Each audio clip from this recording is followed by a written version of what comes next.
Well, it's that time again. Let's walk in faith, talk about anime, and grow together. Welcome to Rev's Otaku Talk.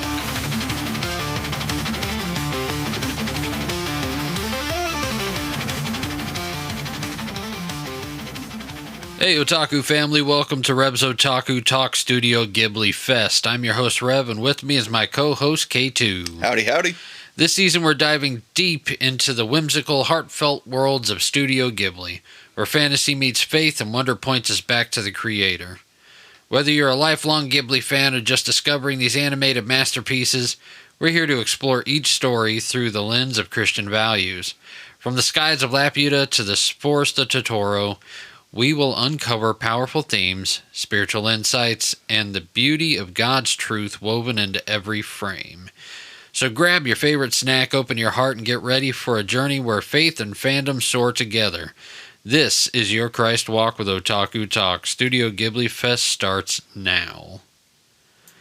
In today's episode, we will be flying into the world of Kiki's delivery service to learn true thankfulness. Kiki's Delivery Service was released in 1989 and is a heartwarming Studio Ghibli film created and directed by Hayao Miyazaki. The story follows a 13-year-old witch in training named Kiki who leaves home for a year to discover her purpose and place in the world. With her talking cat Gigi by her side, she settles in a seaside city and starts a flying delivery service. At first, life in the big city is exciting. She meets new friends, experiences independence, and uses her magic to help others. Each delivery becomes more than just a job, allowing her to connect deeply with people and build confidence as she learns responsibility, kindness, and what it means to grow up. However, Kiki soon faces self-doubt, exhaustion, and the pressure of not feeling good enough, which causes her to temporarily lose her ability to fly. With support from the people whose lives she touched, and by rediscovering joy instead of fear in her gift, Kiki regains her confidence in her magic by the end of the story. She has matured emotionally and personally, realizing that identity isn't measured by perfection or constant success, but by resilience, authenticity, and believing in yourself during difficult seasons. Okay, K2, have you seen this movie before? No. No? What'd you think about it, bud? Probably it's on my lower list, to be honest. It's on your lower list? Yeah, it's on the lower half of the list. Why is it on the lower half of the list? For me, it was just boring. It was too slice of lifey. Like slice of lifey, like it just lingered on one experience too much? I guess that's what it felt like, yeah. I gotcha. Yeah, like when I first, like my expectation when I saw it, I'm like, oh, it's going to be magic versus like the technology of flying. Like when I first saw it, when she was flying over the cities and seeing the planes and whatnot, I'm like, oh, it's going to be a good like mashup between them. Yeah. But that was not what I got out of it, so I guess I was a little bit disappointed in that aspect. I feel you. I mean, it is definitely a coming-of-age story. Yeah. So it's going to be a little bit more specific on the experience. Yep. And if you know that it's a coming-of-age story, it's something that you just expect. Yeah. If you were going in expecting it to be more than just a coming-of-age story, I could see the letdown in it. This is one that we watch a lot in the house. Okay. It is one of Raver Mom's favorite movies. She couldn't be here. She had a long day, and she has an even longer day coming tomorrow, so she needed to get some sleep and get ready for the day ahead. Yep. But whenever me and her first got married, this was the Studio Ghibli film that she knew. Okay. It was like pre-me that she knew it. So it was a favorite to her that whenever my grandmother started my Ghibli collection. Okay. And so whenever I had Kiki's Delivery Service show up, because she started it for me after I got married. Okay. After me and Raver Mom got married. And whenever the package came in and Kiki's delivery service was in there with like 3 other Ghibli movies. Oh, cute. She got excited for Kiki's delivery service because it was something that she was familiar with. And we have watched it and watched it and watched it and watched it and watched it. And it's something that we just don't really get tired of. We like the movie, the innocence of it, the lessons that are in it, and all around for us, it's a fun movie. Yeah. So it's a big thing for us, and we've always watched it through that childlike joy whenever we watched it. So I have to say I'm a little bit biased towards it, just because of the fact that for us it links to more of a childlike memory. So me personally, I rank it more of a 9. Okay. Out of 10. You would rank it? I rank it a 5. A 5? Yeah. All right. So, and I know that Raver Mom would rank it pretty, pretty much up there. She'd probably rank it around the same that I would. All right. So we could probably slap it at a 7.5, 8. All right. We'll just say an 8. All the way around for it. Great visuals. It's full of Miyazaki's Easter eggs. Really? You've got Miyazaki as he really started creating and directing his own movies. Okay. If you watch them, like really pay attention, you're going to see Studio Ghibli's name in there. Okay. Sometimes you will see a movie poster for another movie. Okay. And I want to say like 95% of the time he draws himself into the movie. Okay. So I encourage you to go back and look. I might have to do that then. Because you, especially whenever it starts getting into the crowds of people, you start paying attention. He's actually in the movie. Okay. You will see Studio Ghibli's name in there, and if I'm not mistaken, there is 1 or 2 movie posters in it. Okay, I'll have to take a look. So it's a little bit of a Where's Waldo type deal, and it makes the movie a little bit more fun. Yeah. Because now it's not just I'm watching this movie to watch the movie and to travel along with the story. I am now hunting. For Miyazaki's Easter eggs, it makes the movie more interesting and more fun. Definitely. So I would say give it a second. Give it a second watch. A second try. And do it looking for everything. Yeah. Because it brings that childlike fun out of this movie. All right. It'll change the way you look at it just a little bit. Maybe not a lot, but it will make the movie a little funner. All right. I mean, from a critic's standpoint, I think it's great. Yeah. World building halted, after she traveled to the city. Yep. It expanded to its boundaries. Yeah. With its boundaries being the ocean. Yep. Not a surprise. No. Which is, I mean, all you need for that short little story. So it was fine. The story itself was great. Yep. It had a lot of ups and downs. It had a lot of emotion. It had adventure. But it also had a lot of lesson in it. Mm-hmm. Which Miyazaki is massively known for. Yep. He wants somebody to come out learning something and being changed in mind and heart. That seems to be what he goes for. Yeah. His central themes a lot of times are very, it's very much in industry versus nature. Yep. And this, not so much. No. This was, again, it was almost like a Ponyo thing. It was a little outside of his normal, but it was in a good way. Yeah. It's a good, wholesome story. Definitely. I mean, in an 8, I think an 8 is a good... Yeah. An 8 out of 10 is a good rating on it. Yep. From a parental standpoint, I've got nothing I can really say bad about it. I mean, Princess Mononoke's 13. Yeah. And we always tell her stories about how when we were 13... You know, I had a job Yeah. at the age of 13. I had a Oh, job wow. before I was 13. You know, I was able to hang out with friends, Yep. and my parents trusted me, and I had a strong sense of responsibility, Yep. and that's just our generation. Yeah, well, I mean, you look at when it was made, 89 it was? 89, yep. Yeah, when you came home from school, you were out till the streetlights came on. Well, I'm not that old, Well, dude. but I mean, the generation that made this is, that generation, Well, so you get that feeling from it. It was still made within our generation. Yep. I mean, we're millennials. Yep. Yeah.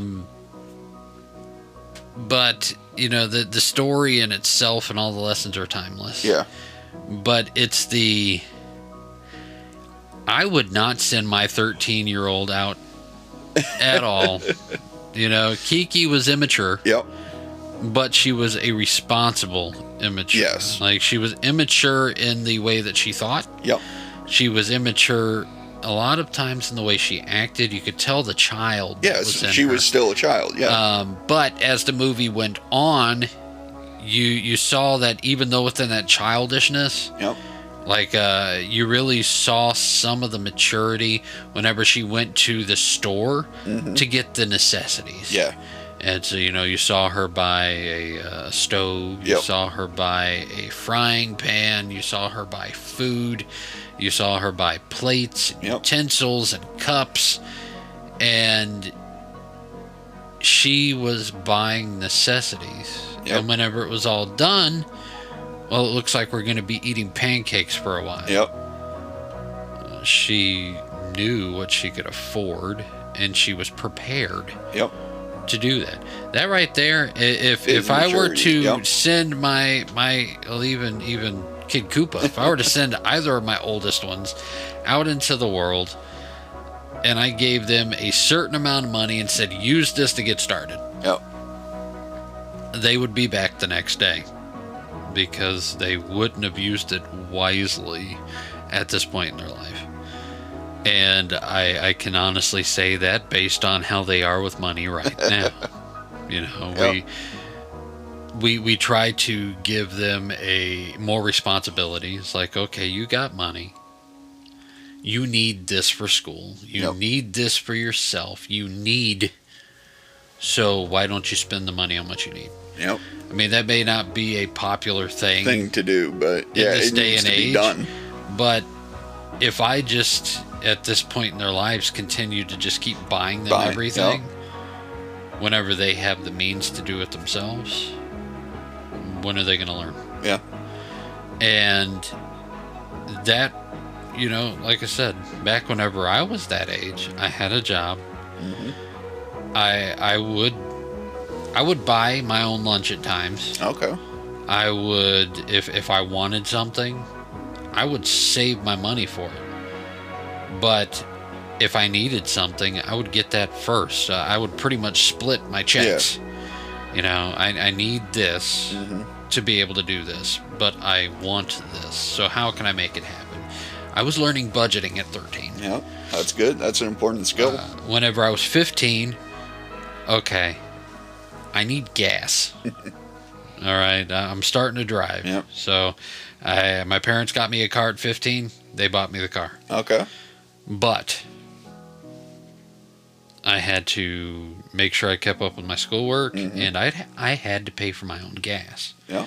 I would have to pay to get the stuff to change the oil. Okay. I had to take care of the car. Yeah. Okay, I didn't take care of it very well. But my parents didn't pay for my gas. If they used the car, they would put gas in it. I didn't tell them to do that. I didn't ask them to do that. If they needed the car, they paid for the car. Yeah. If I had something planned, they would make sure that I was able to do it. If they needed the car, use the car. Yep. But they would always give it back to me with a full tank of gas, which I was thankful for. But outside of that, they didn't really have to pay for my gas. I paid for my gas. Whenever I got older, I would, buy what I needed. I bought my clothes. All right. Okay, I paid for my gas. At that point, girls were in the thing. Mm-hmm. I would pay for my own dates. Yep. You know, it's, you know, that's the way it was. Yeah. I learned responsibility progressively through that. Nowadays, it's not something that's normal. Yeah. It is a crazy thing that we looked at Princess Mononoke and it's like, hey, did you hear how old she is? You're 13. Could you do that? She looks at us like, no, I wouldn't be able to do what she's doing. Like, think about it. Like, we were able to do that at 13. We could have done that. Yep. Would it have been smart? No. No. But we could have survived. Yep. They would run. From a, like I said, parental perspective, it is a eye-opener. Yeah, definitely. It is a difference in generation. Our generation could do that. Your generation could not. You know? So, I mean, Kiki technically probably would have been Gen X. I mean, yeah, it would have been Gen X. She would have been a massive Xenial, pretty much. Yep. But it just speaks to the generation. Mm-hmm. And it speaks how generations have changed. It also speaks to the state of the world. Yeah. Because it's not just a responsibility perspective, you know, as to how she survived. This world is not exactly the safest to send somebody out that young. I mean, half the time you don't even want your kids to walk down the street by themselves, which is sad. At that age. I mean, you could have a teenager and you don't want them to. No. I mean, in our area, there's more child abductions, more teen abductions than you think, just in our area alone. And it's like that all around the world. Yeah, it's sad. It's terrible. So it's, you know, it is a cool thing to, you know, to watch just to see how the generations have changed. Yep. From a Christian point of view, yes, she's a witch. And her mother's a witch, and witches are looked fondly upon in this movie. Now, we know that the Bible talks against witchcraft and spells and stuff like that comes from it, and that, you know, that you have to keep in mind. You got to keep discernment with it, and if you allow your kids to watch it, you know, it's one of those things where you have to know that they're mature enough to understand that it is fantasy, that it is not something that they are to get into.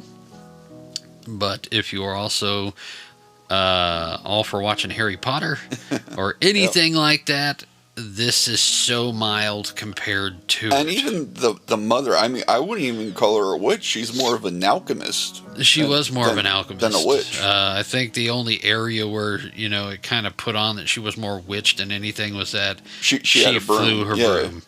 And she insisted that Kiki take her broom because she knew it was safe. But in her job description, she would have been more of an alchemist. And, you know, she used herbs and stuff to make medicine, pretty much, is what she was doing. She was making medicine for rheumatoid arthritis relief and everything else. So, I mean, again, use discernment.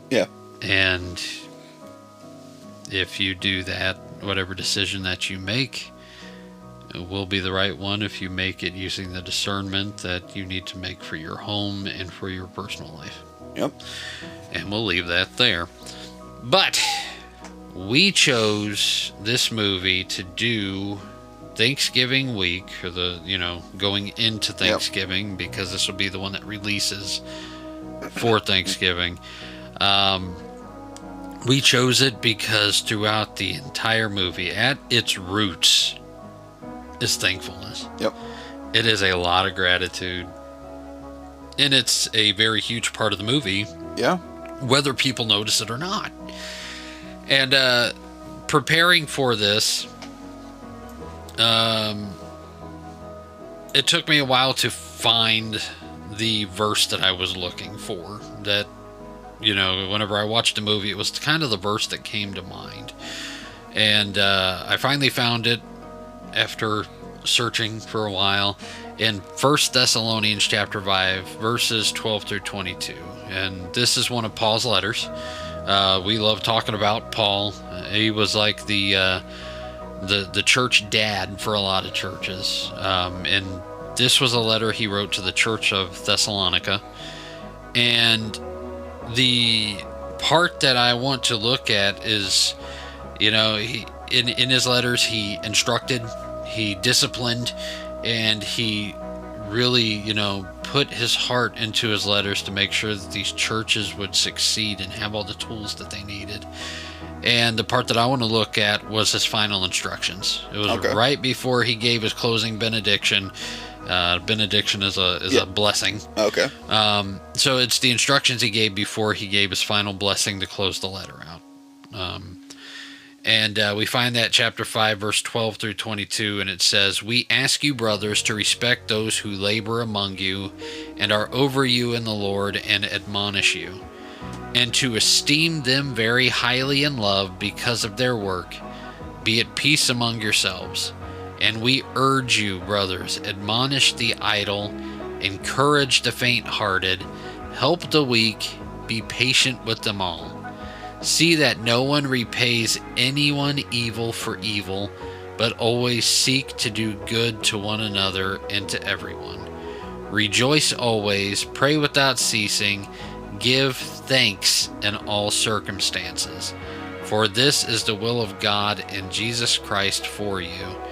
Do not quench the spirit, do not despise the prophecies, but test everything, hold fast to what is good, and abstain from every form of evil."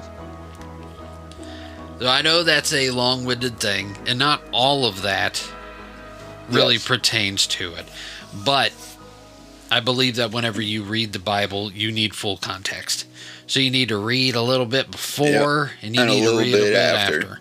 So instead of just taking the middle chunk of his instructions, we just read all of them. Makes sense. And I encourage you, anybody who is new to reading the Bible, do that. Yeah, it definitely hits better. Read the chapter before, read the chapter after. Learn what leads up to it. Learn the circumstance that leads up to that part. And then learn what happens after. You're going to see the pre and post consequence. And you're going to really see the meat that you're looking for. Okay. And with Paul's letters, realistically, you could read the whole thing and really see the context of why he's doing it. Okay. But at least in this area, you know why he is talking about the specifics that he wants to do, about rejoicing always, not repaying evil for evil, making sure that nobody else repays evil for evil, praying without ceasing, giving thanks in all circumstances. That's the meat in the sandwich, okay? And in order to find why, you want to know what happened, what comes before and after, because it tells you why you need to do it, and who it was written for, who it was focusing on, and then, why. Why? He's saying brothers. You've also got to understand that at that point in time, that the guys were the heads. Yes. You didn't see a woman really in leadership in the early church at all. Even now, in a lot of denominations, female leadership in the church is looked down upon. Am I against female leadership in a church? No, I'd be a hypocrite if I was, because of the fact that I'm in leadership with Raver Mom in a ministry. This ministry that we are running, me and her run it, as partners, and you are partnered in it with us, So there is a place for women in the leadership of the church. And even if you read in the Bible, in the early church, women had their place, but they were not placed at the top in the leadership ladder. So you'll always see, like Paul's letters, brothers. Yep. You read Timothy's letters, he's talking to a male. It's just how it is. Yep. But looking back at Kiki's delivery service, whenever she first entered into the big city, she was trying to find a place to live. She was trying to figure stuff out. She was trying to figure out if she even wanted to stay there. All that she knew is she wanted a place that was near the ocean because she had never saw the ocean, and she wanted to see it. And something happened. A mother with a baby was leaving the bakery that she was in front of, and the baby threw the binky out of the carriage. And the woman who owned the bakery was pregnant. So, of course, she's going to be the one. Oh, he lost his pacifier. Poor baby. She's going to end up waking up, and it's going to be hard for her all the way home. And you know that she wasn't just thinking about that baby. She was thinking about the mother. And so she goes in and tells her husband, who bakes the bread in the shop, I'll be back. I got to go do something. And Kiki's like, wait, I can take it for you. I can get it there fast. And so she takes it, and she comes back. And that is where we really see the first amount of true gratitude. It was more of an adult perspective. I mean, the very first show of gratitude was with Daddy's radio. Can I take the radio with me? Oh yeah, go ahead. Thank you. And off they go. But this one was a thanks from a deeper space. And to show gratitude, she offered her a place to stay. And she offered her a place to run her business. And she offered her a job. She did. To help supplement that business and to pay for the room and to pay for breakfast and to pay for the phone. And just one act of Thanksgiving led to that. It was an act of kindness that led to an act of Thanksgiving, and that act of Thanksgiving grew. And that's just one spot. You go to the old ladies. I love the old ladies. Oh, they're so sweet. The old ladies in this movie, they remind me of my grandmother. They're awesome. Baked a herring and pumpkin pie. And the stove went out. The oven went out. And they had an old brick oven.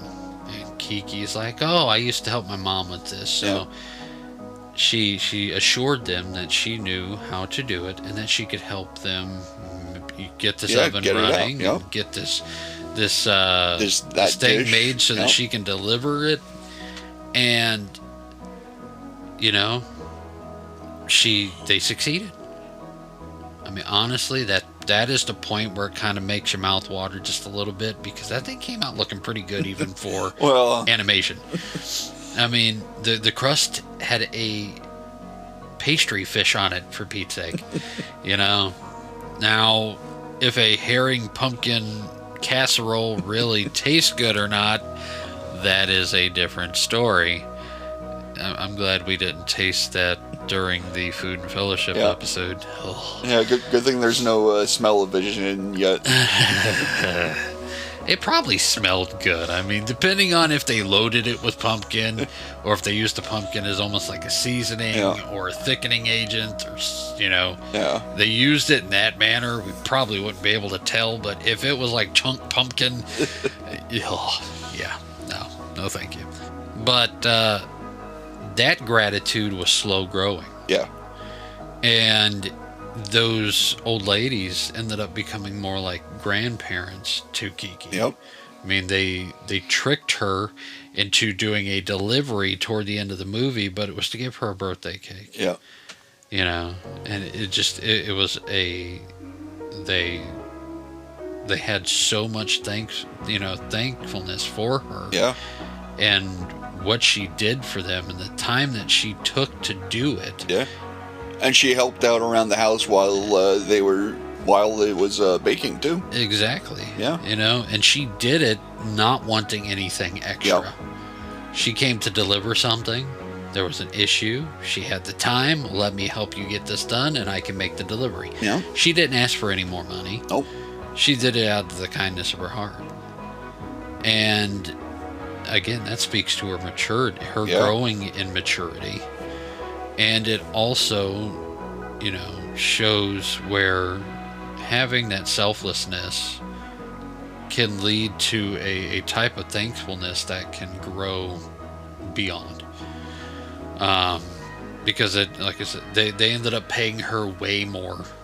Yeah. And to a point to where even Kiki was like, no, this is too much. Too much. Yep. And they're like, who cares? You go, get lost. Yep.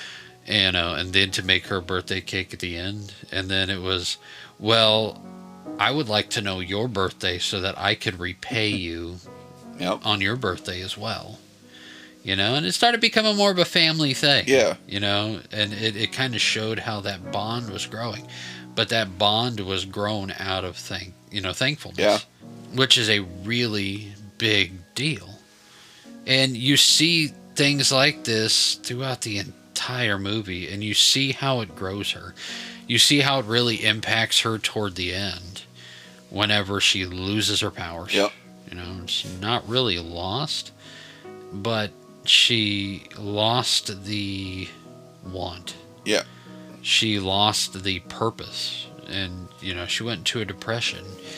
And I don't care what you do, if you are not thankful for the gift that you have, you're going to lose it. Yep. I mean, I can't quote it word for word, but there is a place in the Bible where it talks about that if you don't use your gifts, you're going to lose your gifts. If you don't use what God gave you, eventually you're not going to have it. Yeah. And, well, she didn't appreciate it. Yep. And whenever she decided that she didn't see her purpose and something that she did for fun lost the fun because it's now a job. Yep. She lost it. And she continued to not practice it. Instead of trying to figure out a way to go beyond it, she just, maybe this is just the way it's going to be for the rest of my life. Yep. And all these people who were thankful that she was in their lives came to her aid. Yep. And they, it goes to the artist. I forgot the artist's name, but it goes back to the artist who's like, it's like painting. Painting was her gift. Yeah. Sometimes she could go months without painting. She has no inspiration, no desire. There's just nothing there. Yeah. And once she finds a purpose in doing something, it just flows. Yep. And she reminds Kiki, if it's something you're good at, and it's a gift that you have, whenever you find the purpose to do it, it'll come back. Just hang on to it. Yeah. Don't let the purpose go. Go. And it gets to a point at the end where she sees, was it Tumbo? Yep. Hanging from the Yeah, dirigible. Yep. And if he falls, he's going to die. Yeah. And she takes the old man's broom. Yep. It was a very quick thank you. And there's that moment where she straddles the broom and she's standing in the middle of the street. Yep. And she gets into a power stance. And at that moment, it's a look of intensity. Mm-hmm. It's a look of concentration. And you can only imagine what she's thinking about. And what's probably going through her head is everything that everybody has ever said to her in a positive light to show what purpose she had and what she was doing. And you could tell whenever that clicked. Because it was like, the Super Saiyan flowy stuff started happening. Yep. And she took off. And she fought to cling on to the purpose that everybody was talking about. And she ended up saving Tombo. Yep. And it was this big celebration. And she continued on with her business. But she continued doing it with a purpose. Yep. Instead of hey, I'm going to figure this out. Or, hey, I'm going to do it because of this. Hey, I'm going to do it because, no nonsense. It's full of nonsense. Yeah. But once she found a purpose, it was a no-nonsense thing. It was what drove her. And once you become thankful for the gift that you got, and you become thankful for the purpose that you have for that gift, that's it. Mm-hmm. You can ride that out. Yeah. Just like she wrote her brew. You just ride on purpose. I did not think that whenever we started this podcast this past February, yep, that we would be where we're at. Yep. No idea. There were points where I got discouraged and I just didn't see the purpose behind it. But you got your fire back, I can tell.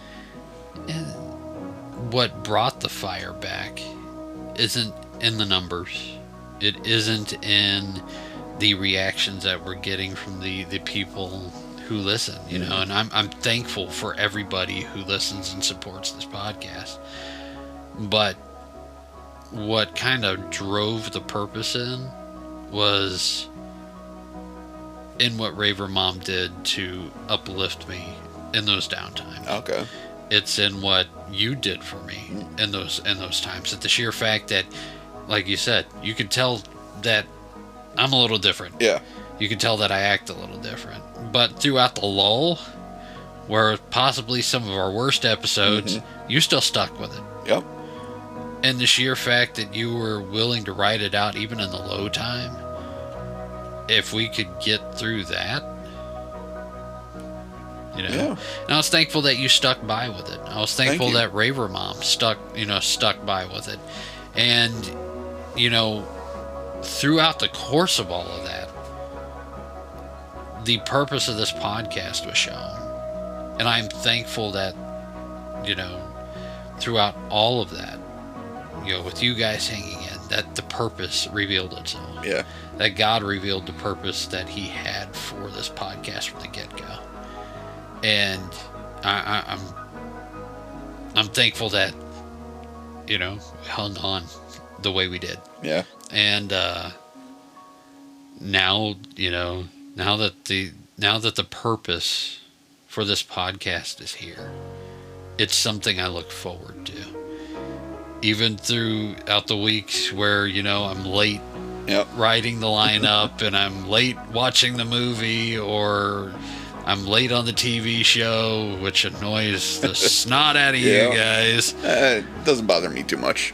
It's still, it's fun. Yep. Even in the lack of planning, it's fun to do, and it's fruitful. Even with lack of planning, it's fruitful. I mean, I can only imagine what it would be if the planning was done right. Which we're like I said, we're getting into it because circumstance has changed, and now I'm able to put more than just a day into planning for these things, which is awesome. But all of it, the purpose and everything behind it for me grew from the thankfulness that I had for you guys and for our listeners and for all the pain that we go through. I mean, I'm thankful in your circumstances. Yeah. Kiki had to learn to be thankful in the good circumstances and in the bad. Yeah. We had to experience the same thing. But I'm thankful for that lull. I'm thankful for the awkward teenage stage, so to speak. Where we had all the zits and blemishes, and it wasn't very pretty. And the negative comments, and but I'm thankful for all that, because this podcast has grown into something that I couldn't imagine that it could become. Yeah, it's amazing. It's pretty awesome, and I like I said, I thank you for hanging in there. And I thank Raver Mom for hanging in there.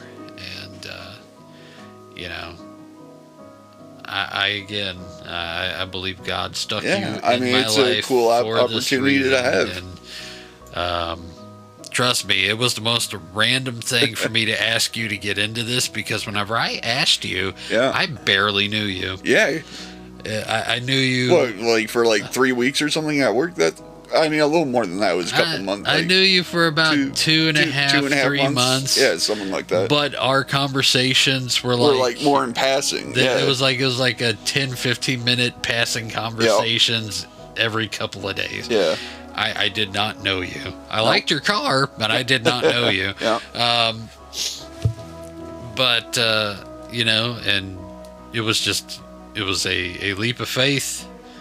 You know, something was tugging at me, like, this dude is what's missing.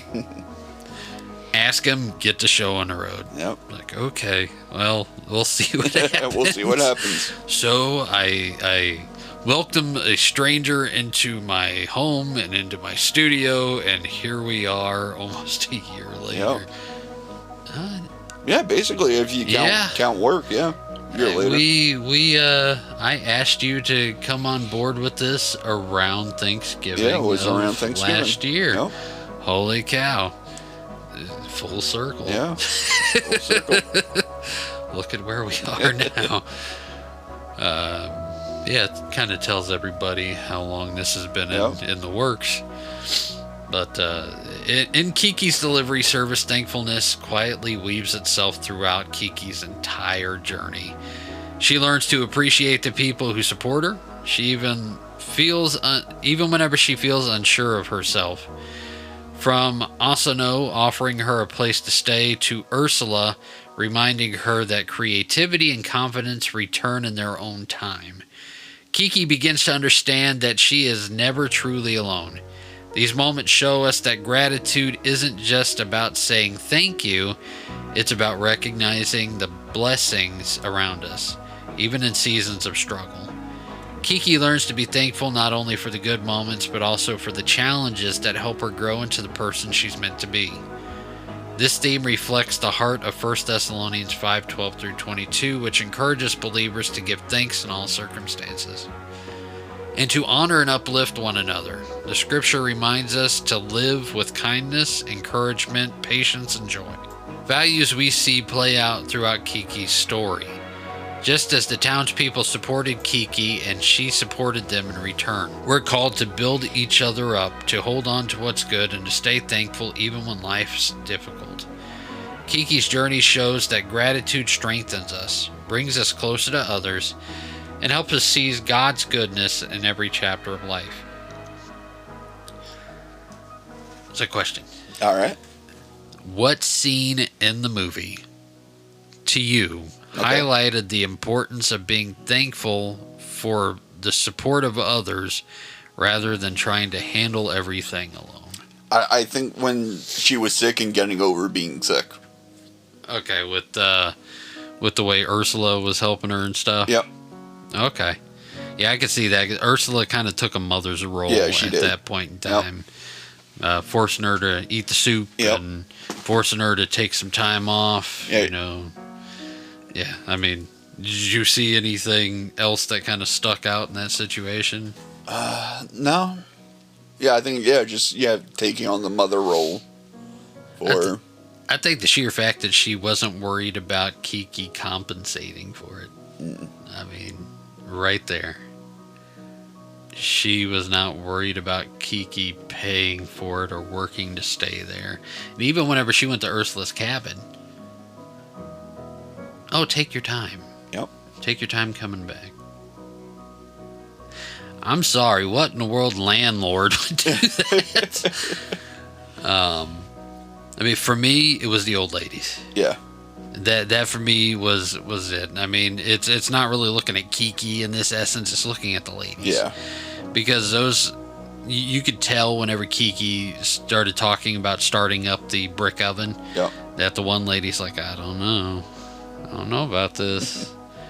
But, you know, her friend and Kiki kind of talked her into it, and they did it. Yep. And it came out so awesome. And while that was going on, we talked about how Kiki did some chores around the house and helped them out, and and how thankfulness grew from that. So for me, that right there to me shows the importance of being thankful for support than going it alone. Yeah. Because if they would have tried to do something alone, that herring pumpkin pie would have just been raw. Yeah. Fun question. If you had your own delivery service, what would your mode of transportation be for the deliveries? Oof. I wouldn't do a broom. I would maybe do like a flying bike. Something flying like that, though. No tank? No tank. I think for me, I would want some type of land, sea, amphibious vehicle. Okay. The ability to, just roll down the beach, Yeah. hop on the water, go to the fishing boat, Yeah. drop off some groceries, and go back to land, Yeah. So yeah, I think I'd want to go for an amphibious car. Okay. Something like that. Kiki's story reminds us that true strength often comes from recognizing the people who stand with us, and that being thankful for support is just as important as learning independence. And while she took to the skies on her broom, imagining our own unique way of delivering joy gives us a playful reminder that we all have something special that we can share with others. And speaking of sharing, Thanksgiving's coming up. Yep. Are there any traditions that you have in your family for Thanksgiving that you just have to do every year? For Thanksgiving, no, it's just getting together with the family. That's our tradition. So no like gravy boat that has to show up. No. No football game. Nope. Nope. It's okay. Let's see here. You guys don't have like a home rotation? I do it at your house, you do it at my house, that kind of deal. When we were back up north, our house, my parents' house, was the party house for everybody. Okay. So we would host Easter, Thanksgiving, Christmas, pretty much every holiday. Sweet. Yeah. You were the epicenter. Yeah.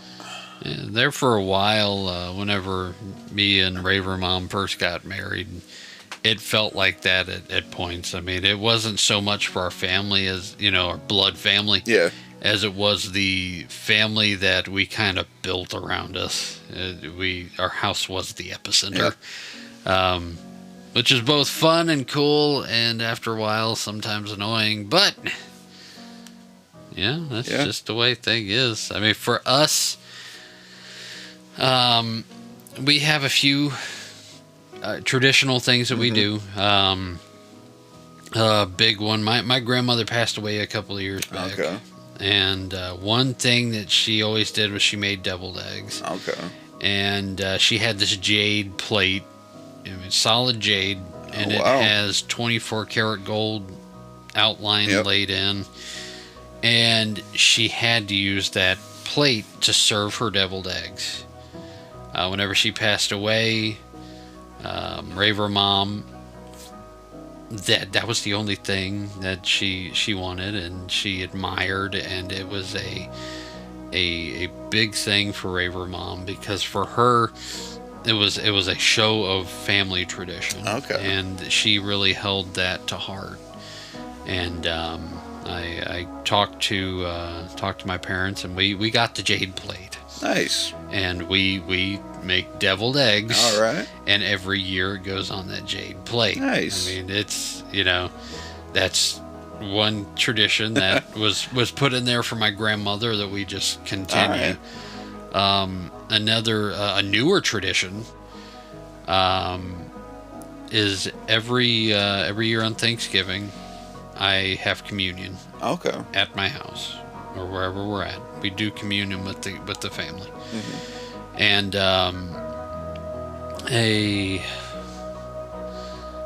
it's probably been over 8 years since I did this sermon, but I did a Thanksgiving sermon and it was on communion.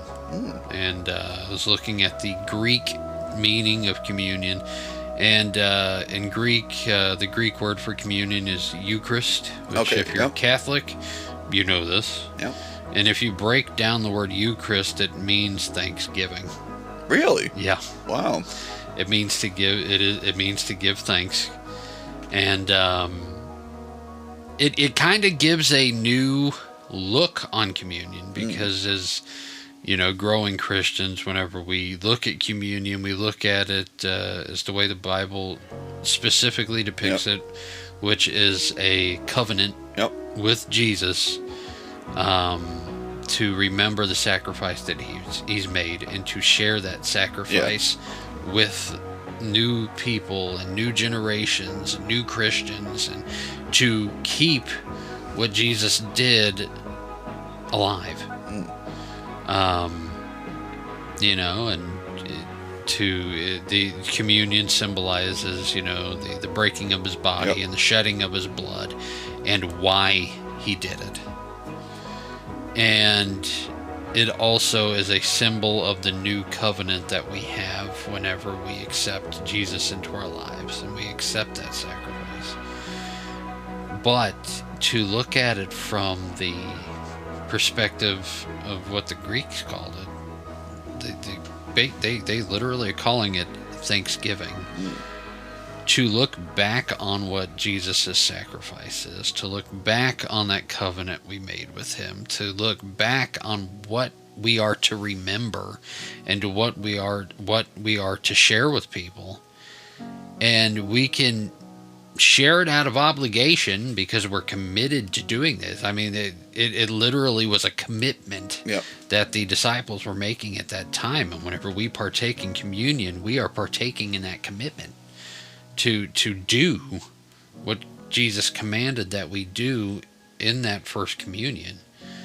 But to take communion with the state of mind of being thankful for the fact that he did this, to be thankful for the opportunity to share it, to be thankful for the opportunity of salvation, to be thankful that he sacrificed himself willingly so that we don't have to spend eternity in hell. To look at it from that perspective gives it a whole different level of meaning. Yeah. It's not just a commitment that I have to do. It's a commitment that I am thankful I get to do. It's not just a sacrifice that Jesus made to save me, you know, to save the world. No, it's a sacrifice that I'm thankful that he did. And to take a time out of our Thanksgiving, not just to thank God, you know, for our country and for our home and for our family and for getting us through all the garbage. And it's to take time to be thankful that Jesus gave us a second chance. He gave us a third chance. He gave us our 154th chance. You know, he continues to forgive and to save every day. Yeah, every day is a new day. 24/7. He did that, and he continues to do it. And to be able to give thanks and to take communion up in a state of mind of thankfulness is a very special thing. And I guess that's whenever I started. As I started this tradition in the church behind a pulpit, but I brought it home, and it's something that we continue to do. It's a big tradition for us. I've got a little communion set that I got the year prior for a pastor's appreciation gift. And it has 2 cups, and it's silver plated, and it's really beautiful. I have to show it to you. And it has a platter, and it has a little disc where you put the bread on it and stuff like that. And me and Rev and Mom will partake of the communion off the set, but then we have cups and stuff for the kids. And It's taken out primarily for Thanksgiving and weddings. Okay. But yeah, that's a big tradition that we have for Thanksgiving. I always cook the turkey. All right. I guess kind of the only other tradition I can think of that we do is it was born out of, I think, either dinner wasn't ready at the time, I believe is what happened. So what we did to kind of stave everybody off was to serve the soup, which we would normally sit down and eat. Yeah. We just kind of gave out little coffee cups with soup in it, and everybody just kind of lounged around and, drank the soup. Okay. Yeah, and so that, like, everybody liked doing it that way, so we just kind of continued doing that. See, that's where tradition starts. Tradition starts with a mistake. Yeah, it normally does. Yeah. Yeah, like I said, I didn't plan on doing communion for Thanksgiving, but it just evolved from it. Is that pumpkin soup that you were talking about last year? Yeah, pumpkin soup, yep. I told Raver Mom, I was like, if we're going to do food and fellowship and we're doing pumpkin, I was like, I probably should call him to make the soup, but then I don't want to ask him to make all that. Because we've never had pumpkin soup. Okay. Never had it. I've heard people talk about pumpkin soup, and I've seen recipes for it. Never tried it. So one day, I'll try. I'll grab you some. I love Thanksgiving because of the fact that it's turkey, and Christmas is for ham. Yep. And I'm gonna stick with that. Yep. A lot of people disagree with me, but yeah. I like ham at both, but for me it's a rarity for the ham, so it's mostly turkey on both. The only time that we do ham on both occasions is if we have a huge crowd of people. And usually at that point we'll have a turkey and a ham at Thanksgiving, and then a turkey and a ham at Christmas. Yeah. But those types of crowds are far and few in between. Yeah. Normally we get I try to get as close to a 21-pound turkey as I possibly can, because that's the biggest turkey I can fit in the roaster. All right. Here lately, the turkeys have been rather small, so we've been averaging about 18 to 19 pounds. It's not like it used to be where I can go in there and pull a 25-pound turkey out. Here you go. But we do a ham at Christmas, just because of the fact that we will eat the turkey for a couple of weeks after, because we freeze part of it. Okay. And so we eat turkey for a few weeks after, unless we have a large enough crowd where everybody just eats all the turkey. So by the time Christmas gets there, we don't want turkey anymore. We're good with the ham. Yeah, so our leftovers all get parted out after dinner. So we get like maybe a meal or two is saved over. Yeah, I mean, ever since the kids were born, it's primarily like we'll have my parents over. Yeah. Every once in a while we had my brother and his family over, or we had my wife's brother over, and Yeah. We don't have huge crowds at Thanksgiving too much. I mean, there is a couple of years where we had some friends show up because they had nothing else to do, or their family went out of town and they were stuck because of work or something like that. And it's like, well, come on over. Come on over and eat dinner with us, And we don't mind doing that. Yeah, my uncle's house turned into that after my parents moved down here. They became the central house for the parties and whatnot in the holidays. Yeah, that's got to be tough though. Oh, he loves entertaining. So I'm talking about for you and your parents. Yeah, my mom likes to entertain a lot, so I know how that feels. In closing, let us remember 1 Thessalonians 5:12-22. We ask you, brothers, to respect those who labor among you and are over you in the Lord and admonish you, and to esteem them very highly in love because of their work. Be at peace among yourselves. And we urge you, brothers, admonish the idle, encourage the faint-hearted, help the weak, be patient with them all. See that no one repays anyone evil for evil, but always seek to do good to one another and to everyone. Rejoice always, pray without ceasing, give thanks in all circumstances, for this is the will of God in Christ Jesus for you. Do not quench the spirit, do not despise prophecies, but test everything. Hold fast to what is good, and abstain from every form of evil. Join us as we close in prayer. God, we just want to thank you for everything that you've done for us, that you've done for this podcast, that you've done for our families, what you've done in our lives personally, what you have done for this world that you have created.